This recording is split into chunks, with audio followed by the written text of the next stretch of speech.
Jake Morrison walked slowly through the long hallway of the Galactic Council building.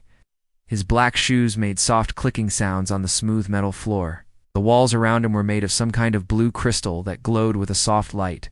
He had been walking for 10 minutes now, and the hallway seemed to go on forever. At 52 years old, Jake looked like any other human diplomat. His gray hair was neatly combed back, and his black suit was clean and pressed. He carried a small briefcase in his right hand. To anyone watching, he seemed calm and ready for another boring meeting. But inside, Jake felt something different today. Something dangerous was coming. Behind him, a young woman in a military uniform kept pace. Lieutenant Lisa Taylor was 28 years old and had been Jake's helper for 6 months. She was smart and good at her job, but she was also nervous. This was her first time at the council headquarters, and the size of everything made her feel small. "Sir," Lisa whispered, "are you sure about this meeting?" The message they sent seemed angry. Jake turned his head slightly toward her. "Lisa, in 3 years of doing this job, they have never been happy to see me. Today will be no different." Further behind them, Captain Paul Kennedy walked with 5 other soldiers. They wore dress uniforms, but Jake knew they all had weapons hidden under their jackets. Paul was a good man, 35 years old, and he had saved Jake's life twice on other worlds. Jake trusted him completely. The hallway finally ended at a massive door made of the same blue crystal as the walls. Door was 30 feet tall and had strange symbols carved into it. As they got closer, the door began to open by itself. A cold wind blew out from inside, carrying strange smells that made Lisa wrinkle her nose. "Stay close," Jake said quietly. "And remember, no matter what they say, keep your faces calm." They walked through the door into the largest room Jake had ever seen. The ceiling was so high he could barely see it. Round the room, in circles that went up and up, sat creatures from 47 different worlds. Some looked like giant lizards, others like walking trees, and some were just balls of light floating in the air. In the center of the room was a small platform, where Jake would have to stand and face all of them alone as he walked toward it. He could feel hundreds of alien eyes watching him. Some of the creatures made soft hissing sounds. Others clicked their claws on the metal armrests of their chairs at the front of the room. On the highest platform sat Chancellor Vextel. He was from a race called the Hegemony, and he looked like a giant lizard that walked on 2 legs. His scales were dark red, which Jake knew meant he was angry. Vexel had been the leader of the council for 20 years, and he had never liked humans. Human Representative Vexel's voice boomed through the room. The words came from speakers built into the walls because his real voice would sound like hissing to human ears. "You have come as requested." Jake stepped onto the platform and set his briefcase down. He looked up at the Chancellor and smiled. "Thank you for seeing me, Chancellor. I hope we can have a good discussion today." Several of the alien creatures made sounds that might have been laughter. Vextel's scales grew darker red. "A good discussion? Human, your species has been trying to join our council for 5 years. In that time, you have proven to be violent, unpredictable, and dangerous." "Dangerous?" Jake asked, keeping his voice level. "Chancellor, humans have been peaceful in all our dealings with the council. We have followed every rule, signed every treaty, and answered every question you have asked." "Peaceful," a new voice spoke up. It came from a creature that looked like a giant spider with silver fur. "Human, your species has been at war for most of your recorded history. You fight each other over everything. Land, resources, ideas even. The color of your skin." Jake nodded. "That is true. But we have also learned from our mistakes. We have built a united government for our world. We have stopped fighting each other and now work together." "For now," said another voice.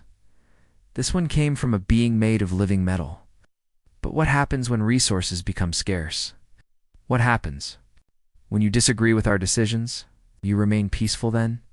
Jake could feel the mood in the room getting worse.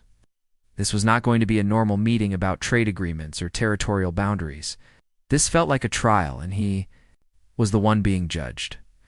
"Honored representatives," Jake said, spreading his hands wide, "humanity asks only for the chance to prove ourselves. We want to be part of the galactic community. We want to learn from you and share what we have learned. Vextel stood up slowly. He was 12 feet tall, and his red scales now looked almost black. Human, the council has made its decision. Your species will not be granted membership, ever. The room fell silent. Jake felt his heart start to beat faster, but he kept his face calm. May I ask why? 'Cause you're a threat to galactic peace, Vextel said. Your species is too violent, too unpredictable. You expand too quickly and ask too many questions. You would disrupt the order we have built over thousands of years. Jake nodded slowly. I see. What does the council propose we do? We are not unreasonable, Vextel continued. We do not wish to destroy your species. We will relocate you to worlds where you can live under our guidance. Worlds where you cannot threaten others. And our home world, Jake asked. Earth is too valuable to waste on humans, said the spider creature. It has the perfect climate and resources. We will move more suitable species there. Lisa made a small sound behind Jake. He could hear her breathing getting faster. The soldiers behind her shifted slightly, and Jake knew they were getting ready for trouble. How long do we have to consider this offer? Jake asked. This is not an offer, Vextel said. This is what will happen. Your fleet is small and weak compared to ours. You have no allies among the council members. You cannot fight us and win. I understand, Jake said. But surely the council would allow us time to discuss this with our government. Vextel seemed to think about this. His scales grew slightly. Lighter? Very well. You have 6 hours. Return here with your answer. If you do not return, or if your answer is no, we will consider it an act of war. And if we say yes? Jake asked. Then your species will be relocated peacefully. You will be given good worlds to live on. Your children will be educated in our ways. In time you may even be allowed to serve the council in small roles. Jake picked up his briefcase and bowed slightly. Thank you, Chancellor. We will consider your generous offer. As Jake and his team walked back toward the door, Jake could hear the alien creatures talking among themselves. Some seemed excited, others seemed bored. To them, this was just another day of council business. They had no idea that they had just declared war on the most dangerous species in the galaxy. The door closed behind them with a soft humming sound. As soon as they were alone in the hallway, Lisa grabbed Jake's arm. Sir, they're going to kill us all, she whispered. Jake looked at her with calm eyes. Lisa, I want you to remember something. Maybe a diplomat now, but I was not always a diplomat. And sometimes the best diplomacy comes from the barrel of a gun. Paul Kennedy moved closer to them. Sir Ordos. Jake smiled, but it was not a pleasant smile. Captain. I think it's time these aliens learned something about human history. They think they know what we are.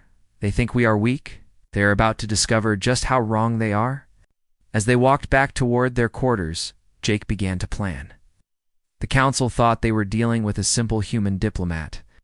They had no idea that Jake Morrison had once been Colonel Jake Morrison, one of the most dangerous soldiers humanity had ever produced. Council was about to learn that sometimes the most dangerous enemies are the ones who prefer to talk first and shoot second. The 6-hour deadline was ticking away. But Jake was not worried about time. He was thinking about something much more important.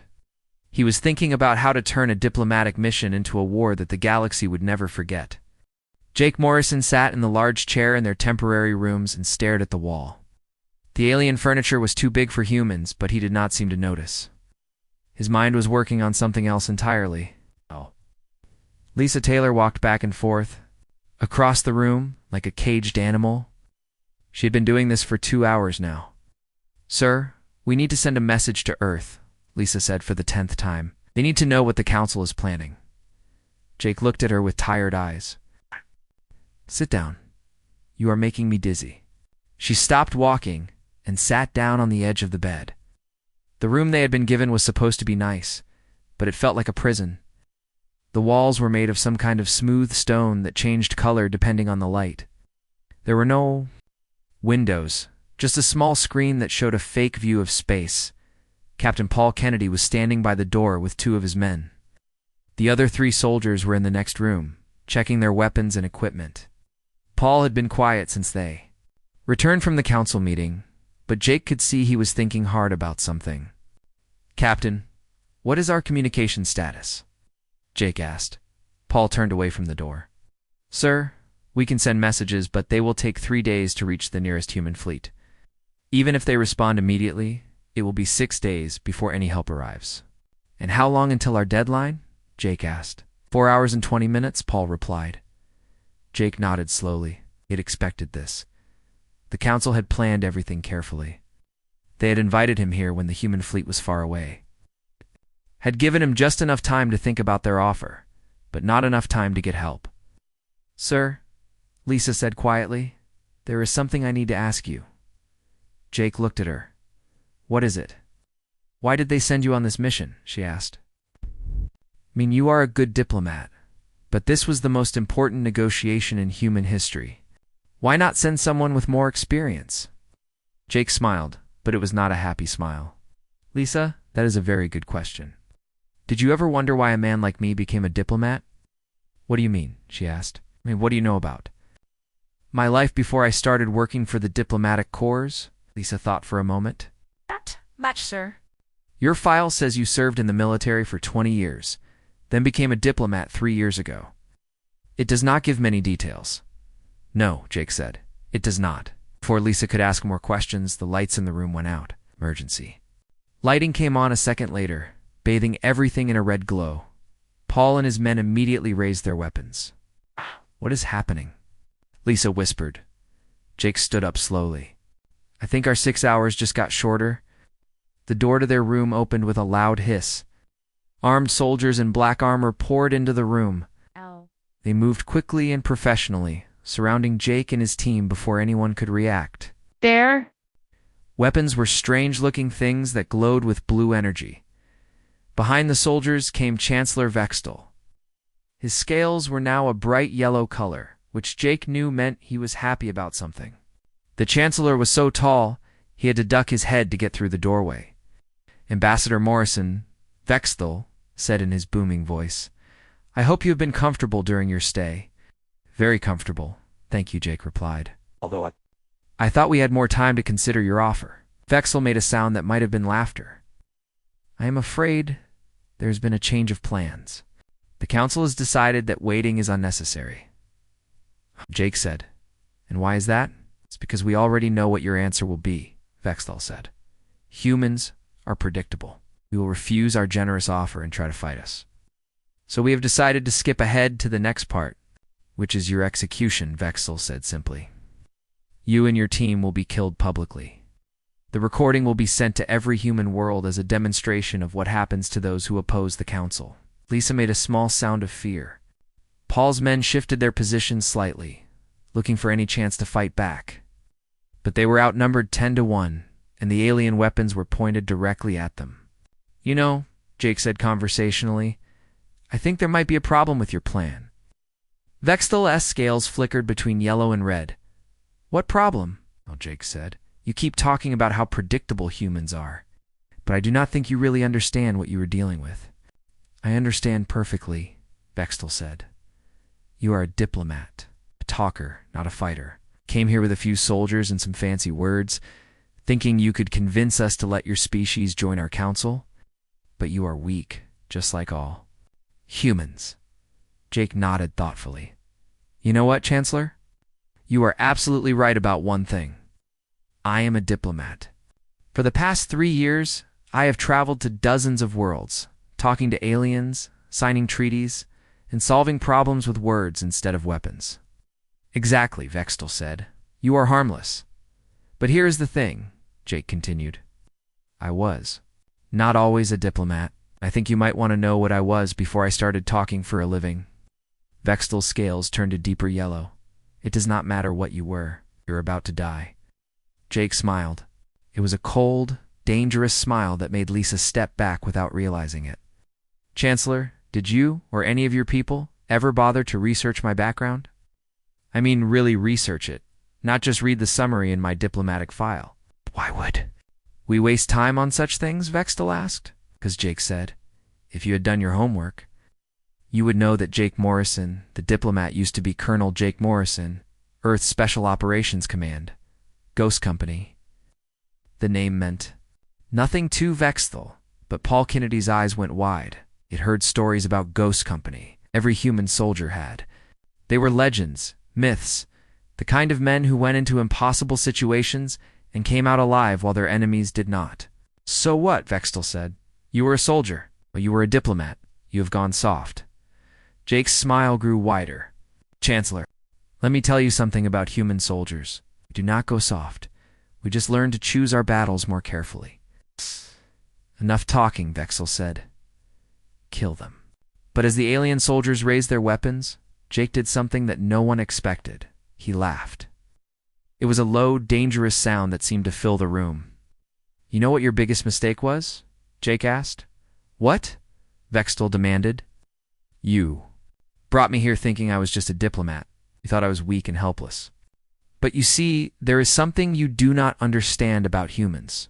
What is that? We are never more dangerous than when we have nothing left to lose, Jake said. And you just took away everything I was trying to protect. The first alien soldier never saw Jake move. One moment the human was standing calmly in the center of the room, hands at his sides. The next moment, the soldier was on the floor, his weapon in Jake's hands and his neck bent at an impossible angle. The other soldiers tried to react, but Jake was already moving. 20 years of military training and 3 years of diplomatic work had not made him soft. They had made him patient. Now his patience was gone. Lisa watched in shock as her mild-mannered boss became something else entirely. His movements were fluid and deadly, like a machine designed for killing. In the space of 10 seconds, 3 more soldiers were dead, and Jake had acquired 2 more weapons. Paul, Jake shouted. Now would be a good time. Paul and his men did not need to be told twice. They had been waiting for any chance to fight back, and Jake had just given it to them. The room erupted in gunfire and screams as the humans proved that they were far from helpless. Vexthal backed toward the door, his scales now a pale green color that meant fear. This is impossible, he hissed. You are just a diplomat. Turned toward him, an alien weapon in each hand. His diplomatic suit was torn and dirty, but his eyes were calm and cold. No, Chancellor, I am a soldier who learned to talk. And you just reminded me why I preferred fighting. The room fell silent, except for the sound of heavy breathing. Jake Morrison stood among the bodies of 8 alien soldiers, his diplomatic suit torn and bloody. In his hands he held 2 of their energy weapons, like he had been born to use them. His face was calm, but his eyes were different now. They were the eyes of a predator. Lisa Taylor crouched behind an overturned table, staring at her boss in shock. The mild-mannered diplomat who had been walking nervously through the hallway an hour ago was gone. At his place stood someone she had never seen before, someone dangerous. Sir, she whispered, what just happened? Jake looked at her over the bodies of the dead soldiers. Lisa, meet Colonel Jake Morrison. He has been sleeping for 3 years, but he just woke up. Captain Paul Kennedy and his men were checking the alien weapons they had taken from the dead soldiers. Paul had a big smile on his face. Sir, it is good to have you back. You knew? Lisa asked. I knew, Paul said. Every soldier in the human fleet knows the stories about Ghost Company. We just never expected to serve with a legend. Chancellor Vexthal was pressed against the wall near the door, his scales now a sickly white color. This is impossible, he kept saying. You are a diplomat. Diplomats do not kill. Jake walked over to him slowly. Chancellor, you made a mistake. You thought you knew what I was because you read my job title. But you never bothered to find out who I am. What are you? Vexthal whispered. I am exactly what you said I was. Jake replied, I am a human diplomat. I have negotiated 17 peace treaties. I have prevented 4 wars through talking alone. I have saved millions of lives by choosing words over weapons. Then why did you kill my soldiers? Jake smiled coldly. Because you threatened to kill my species, and when someone threatens genocide against humanity, they do not get to talk to the diplomat anymore. They get to meet the soldier. Lisa stood up slowly from behind the table. Sir, how many soldiers did you kill? Before you became a diplomat, I mean, Jake thought for a moment. I stopped counting after the first 100. It was bad for my mental health. 100? Lisa's voice was barely a whisper. Lisa, I spent 20 years fighting in places you have never heard of. I fought pirates in the asteroid belt, fought rebels on the colony worlds. I fought aliens who wanted to eat humans for breakfast. And I won every single time. Paul finished checking his weapon and walked over to them. Hey, sir, we need to move. This place will be crawling with more soldiers in a few minutes. No, Jake said. We are not running, sir. Paul, how many soldiers do you think the council has on this station? Paul thought for a moment. Maybe 2,000. Why? Because, Jake said, I want to send a message to every species in the galaxy. I want them to know what happens when you threaten humanity. Jake walked over to the communication panel on the wall. Lisa had been working on it earlier, trying to contact Earth. Now Jake used it for something else entirely. He began typing commands into the alien system.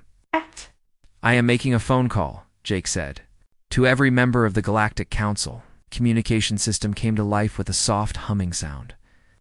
Jake's voice was broadcast to every corner of the council headquarters and beyond, reaching every council member on every world. Attention. All members of the Galactic Council, Jake said calmly. This is Ambassador Jake Morrison of Earth. Your Chancellor has just declared war on humanity by threatening us with genocide. I am here to deliver our response. Lisa could hear voices coming. From the speakers, alien voices speaking in languages she did not understand. But she could tell they were excited and angry. Cannot do this, Vextel said.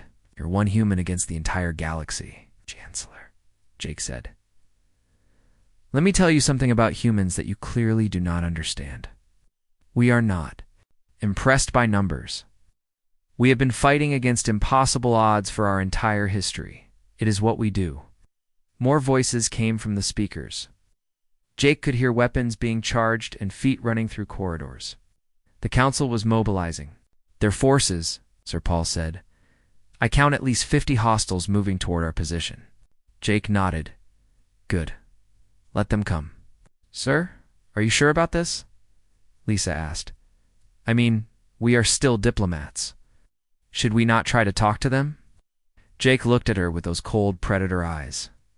Lisa, I tried talking. I came here in good faith to negotiate. I followed their rules, respected their customs, and asked politely for what humanity deserved. And in return, they threatened to kill every human being in the galaxy. So what do we do now?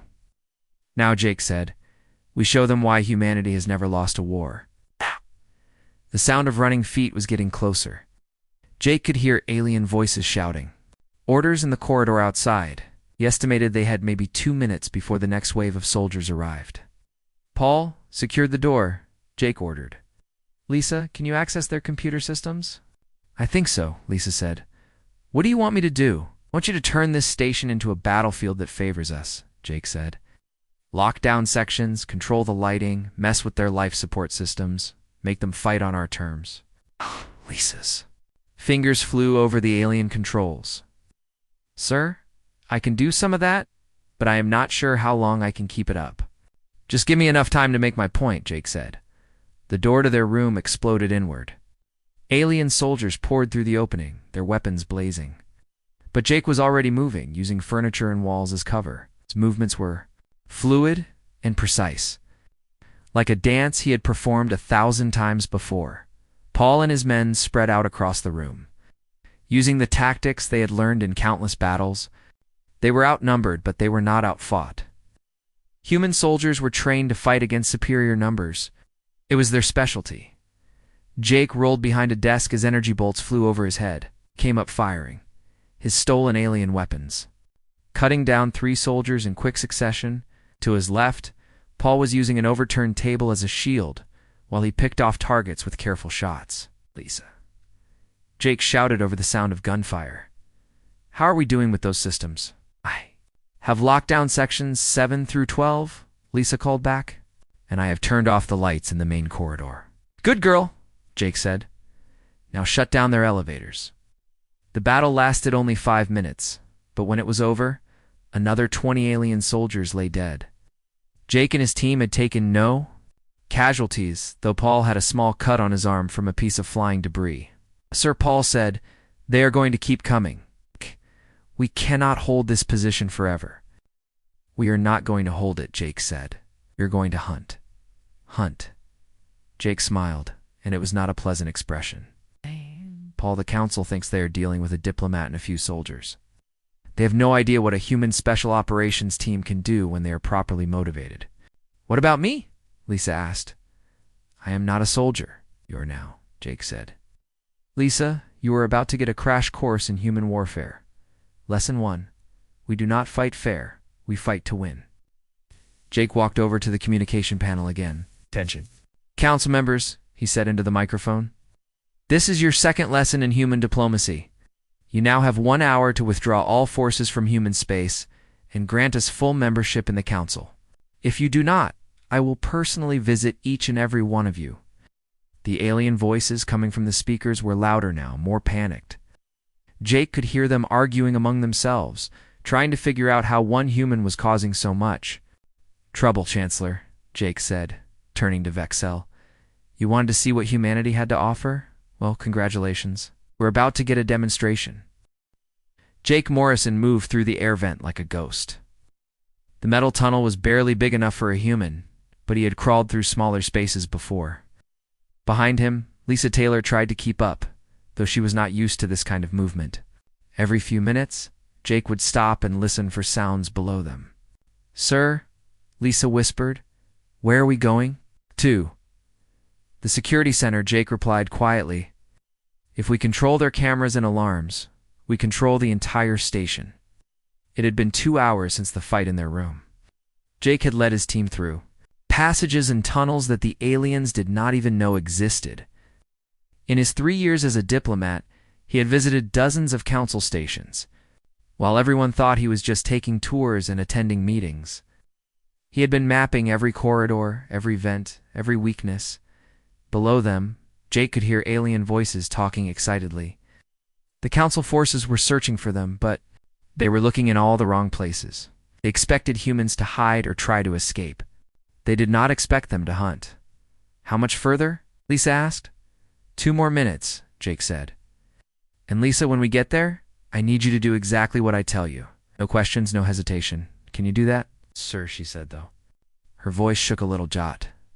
Jake smiled in the darkness. Lisa was learning fast. Fear was good. It kept you alive. But panic would get you killed. They reached a grate that looked down into a room full of computer screens. Jake could see 3 alien technicians working at the controls. They were monitoring the search for the humans, coordinating the movements of dozens of soldier teams. Jake carefully removed the grate and dropped silently into the room.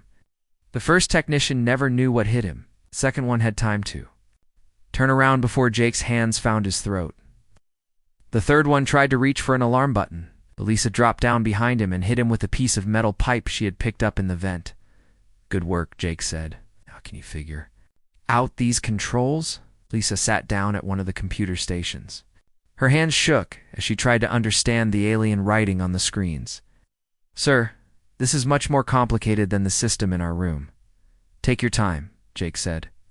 "I will watch the door." While Lisa worked, Jake checked the security monitors. He could see council soldiers moving through the station in groups of 10 or 12. They were being careful, but they were also being predictable. They searched each room methodically, expecting to find humans hiding like scared animals. Sir, Lisa said excitedly. "I think I have it. I can see everything from here. There are search teams on levels 5, 7, 9, and 12. The main command centers on level 15. What about Captain Kennedy and the others?" Lisa typed some commands into the computer. "They are on level 6, moving toward the weapons storage area." Jake nodded. Paul was a smart man. They were going to fight the entire council. They would need better weapons than the few energy rifles they had taken from the dead soldiers. "Lisa, I want you to help them," Jake said. "Turn off the lights in corridor 6. Lock down the blast doors behind them so no one can follow. If you see any soldiers getting close to them, warn them. What about you, sir?" "I'm going hunting," Jake said. There are some council members I want to have a conversation with. Jake left Lisa in the security center and made his way toward the upper levels of the station. He moved carefully, using his knowledge of the station's layout to avoid the search teams. When he did encounter soldiers, they never saw him coming. The first team he found was searching the diplomatic quarters on level 8. 5 soldiers moving in standard formation, checking each room carefully. Jake watched them for several minutes, learning their patterns. Then he struck. The soldier at the back of the group simply disappeared. His teammates did not notice for almost a minute. When they did notice, they started calling his name and looking around nervously. That was when the second soldier vanished. By the time the remaining 3 soldiers realized they were being hunted, it was too late. Jake came out of the shadows like death itself, moving faster than their alien reflexes could follow. In 30 seconds, all 5 soldiers were dead, and Jake had acquired better weapons and ammunition. Security center to all search teams came a voice over the communication system. It was Lisa, disguising her voice to sound like one of the alien technicians. We have movement in Section 12. All teams converge on that location. Jake smiled as he watched the security monitors. Lisa was learning the art of misdirection. While the search teams rushed to Section 12, he was free to move through other parts of the station. The next team he found was bigger. 15 soldiers led by an officer with golden scales. They were moving toward the security center, probably. Suspicious about the strange orders they had been receiving, Jake decided to try a different approach. He activated the station's fire suppression system in their corridor. Thick white foam sprayed from the ceiling, filling the air and making it impossible to see more than a few feet. In the confusion, Jake moved among them like a phantom. The alien soldiers fired their weapons wildly, trying to hit an enemy they could not see. But Jake had trained for this kind of fighting. He could move through smoke and darkness better than most aliens could move in daylight. When the foam finally cleared, 14 soldiers lay dead. The officer was still alive, but barely. Jake knelt down beside him. "Tell me," Jake said quietly, "how many more soldiers are on this station?" The officer's golden scales had turned gray with fear. "You are just one human," he whispered. "How are you doing this?" "Practice," Jake said. Lots of practice. Now answer my question." 800, the officer gasped. "Maybe 900. Jake nodded. "Thank you. That is very helpful." He left the officer alive but unconscious. Fear was a weapon, and a scared enemy made mistakes.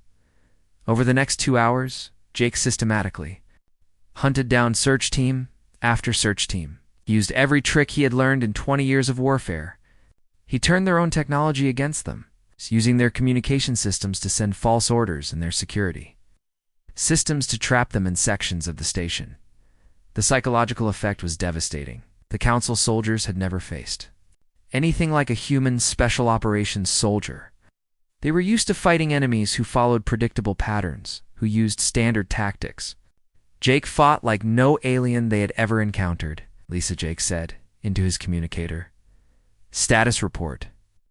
Sir Captain Kennedy and his team have secured the weapons storage area. They have enough firepower to fight a small war. The search teams are getting scared. Half of them are refusing to leave the main areas of the station." "Good," Jake said. "Fear is our friend right now." "Sir, there is something else. The council members are calling for reinforcements. 3 more ships are on their way." Jake thought about this. More ships meant more soldiers, but it also meant the council was getting desperate. Desperate enemies made bigger mistakes. "How long until they arrive?" he asked. 6 hours, Lisa replied. "Perfect," Jake said. "That gives me plenty of time to visit the council chambers." "Sir, are you going to kill them?" Jake paused before answering. "Lisa, I am a diplomat. My job is to negotiate. Sometimes, the best way to start a negotiation is to make sure the other side knows exactly what they are dealing with." He made his way toward the upper levels of the station, where the council members had their private quarters. It was time to have a personal conversation with each and every alien who had voted to destroy his species. The hunt was just beginning. Jake Morrison stood outside the council chambers, straightening his torn diplomatic suit. His tie was crooked, and his jacket had holes in it, but he still looked like a man who had come to negotiate. The only difference was the alien weapons. In his hands, and the cold look in his eyes, behind the massive doors, I could hear voices arguing in dozens of different languages.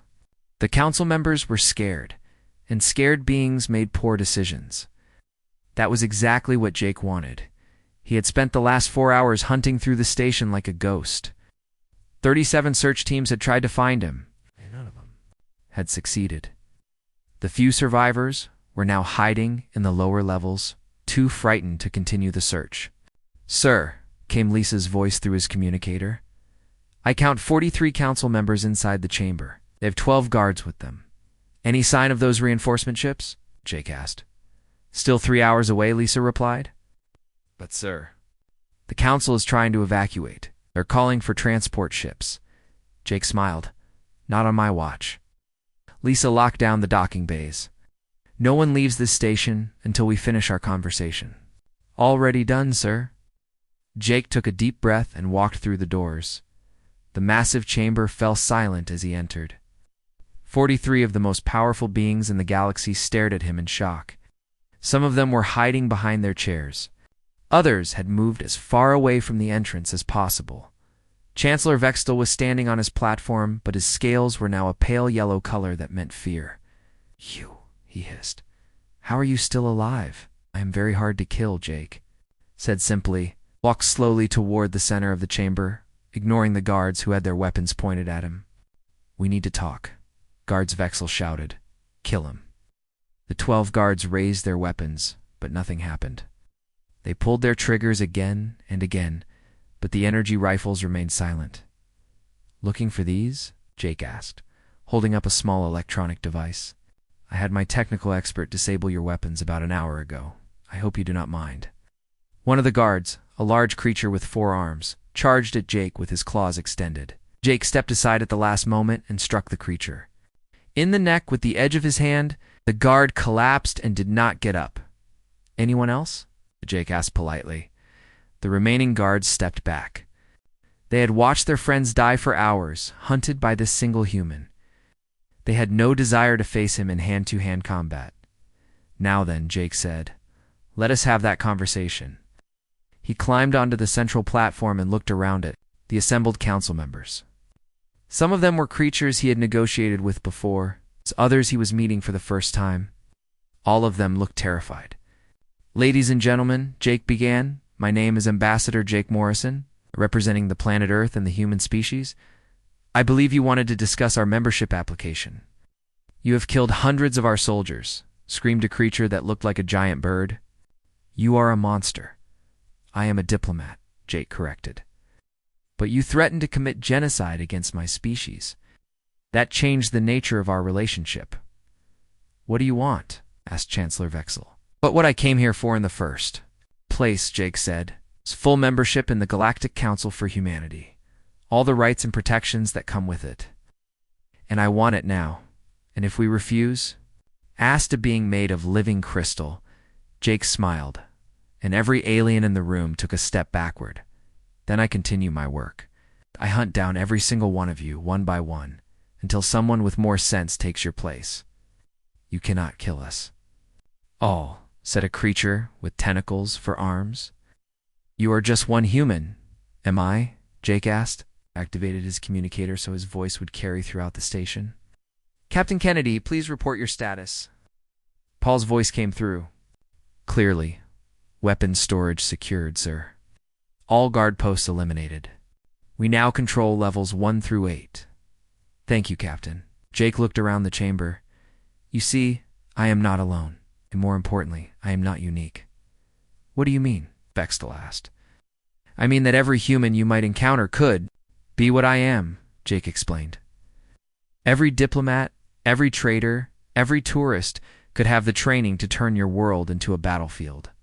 We do not advertise this fact, but we are a species that learned to survive by becoming very, very good at war." Jake began to pace around the platform like a teacher giving a lesson. "Let me tell you something about human history. We have been fighting wars for thousands of years. We have fought over land, resources, ideas, and sometimes just because we were bored. We've turned killing into an art form.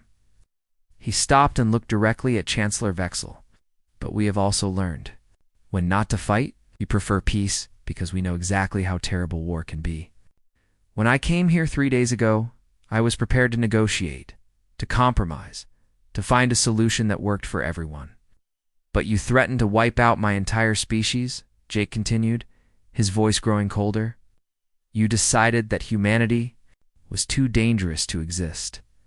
Well, congratulations, you were right. The chamber was completely silent. Jake could hear his own heartbeat in the quiet. So here's what is going to happen, Jake said.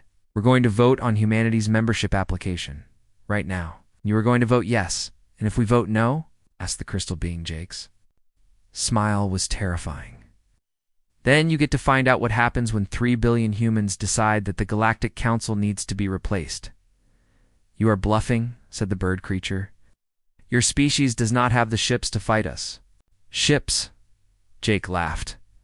Who said anything about ships? Do you think I got onto this station by flying here in a battleship? Do you think your defenses could stop a single human who really wanted to get inside? He gestured to the chamber around. Them? I walked through your security like it was not even there.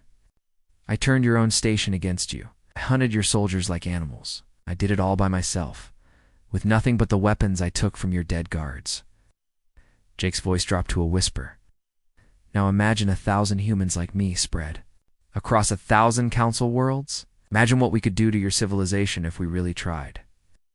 The silence stretched on for long minutes. Finally, Chancellor Vexel spoke. You are saying that peace is preferable to war. I am saying that war is what you get when diplomacy fails, Jake replied.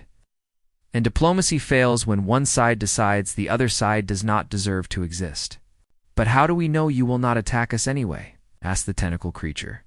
Jake straightened his tie and smoothed down his jacket. Because I am a diplomat. My job is to prevent wars, not start them. Give humanity what we came here for.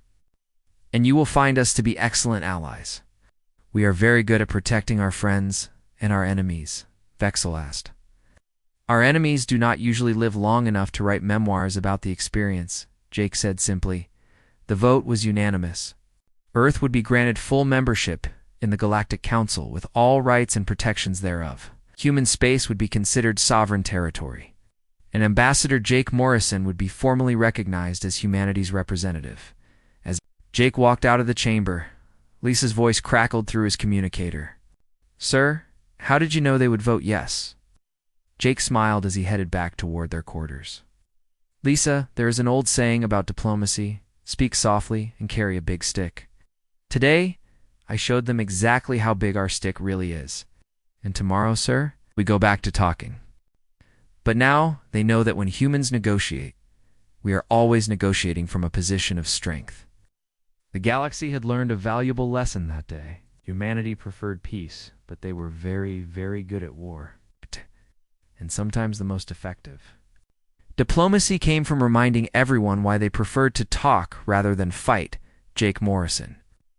Diplomat and Soldier had shown the galaxy that humans could be their greatest allies or their worst nightmare. The choice, as always, was up to them.